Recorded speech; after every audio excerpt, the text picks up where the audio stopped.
In 2008, scientists opened an evidence box that had been sealed for over 60 years. Inside was a schoolgirl's coat from 1946. And on that coat they found something no one expected to survive 6 decades, a full DNA profile, believed to be the oldest ever recovered in an unsolved British murder. This is the story of Muriel Drinkwater and the investigation that refuses to close. June the 27th, 1946. Penllergaer, a quiet village in the hills above Swansea. Britain was less than a year out of the war. Rationing was still in place. And 12-year-old Muriel Drinkwater was doing what she did every day, stepping off the school bus and walking the last mile home, along a track through Penllergaer woods, to her family's farm. The bus driver would later say he could hear her singing as she walked away. She never reached the farmhouse. That evening her family searched the woodland in the fading light, calling her name. The following morning, searchers found her a few hundred yards from home. She had been assaulted and shot twice at close range.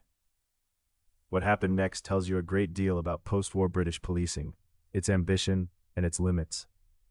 Within days, officers combing the undergrowth recovered the murder weapon. A Colt .45 automatic pistol, an American service weapon from the First World War.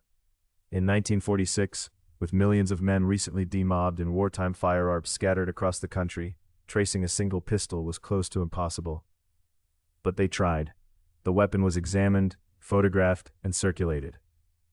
Scotland Yard sent detectives down to South Wales, standard practice then for a murder of this severity in a rural force area.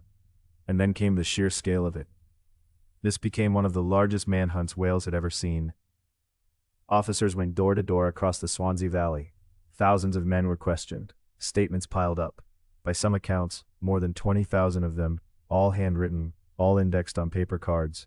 Farm workers, servicemen, traveling laborers, anyone who had been near those woods. It produced nothing, no confession, no credible identification. The file stayed open, and slowly the case went quiet. But here is where this story becomes remarkable, because someone, in 1946, made a decision that would matter more than anything else in the investigation. They kept the evidence. Muriel's coat was preserved, packaged, and stored, not for weeks, not for years, for decades. In the 2000s, South Wales Police reopened the case as part of a cold case review. Forensic scientists examined the coat and recovered biological material left by the killer. From it they built a complete DNA profile, reported at the time as the oldest full profile ever obtained in an unsolved murder investigation. Think about what that means. A man who walked out of those woods in the summer of 1946, certain he had left nothing behind, had in fact left everything behind. Science just needed 60 years to catch up with him.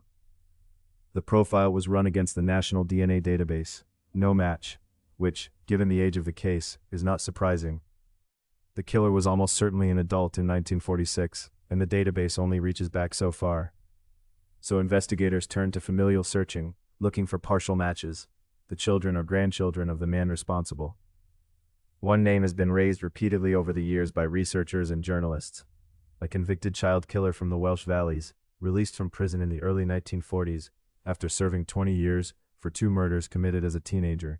He was free, and in the right part of the world, at the right time. It is a theory, and only a theory. No conclusive match has ever been publicly confirmed, and out of respect for everyone involved, that is where responsible reporting has to leave it. What we can say is this: the case of Muriel Drinkwater is not closed. The profile still exists.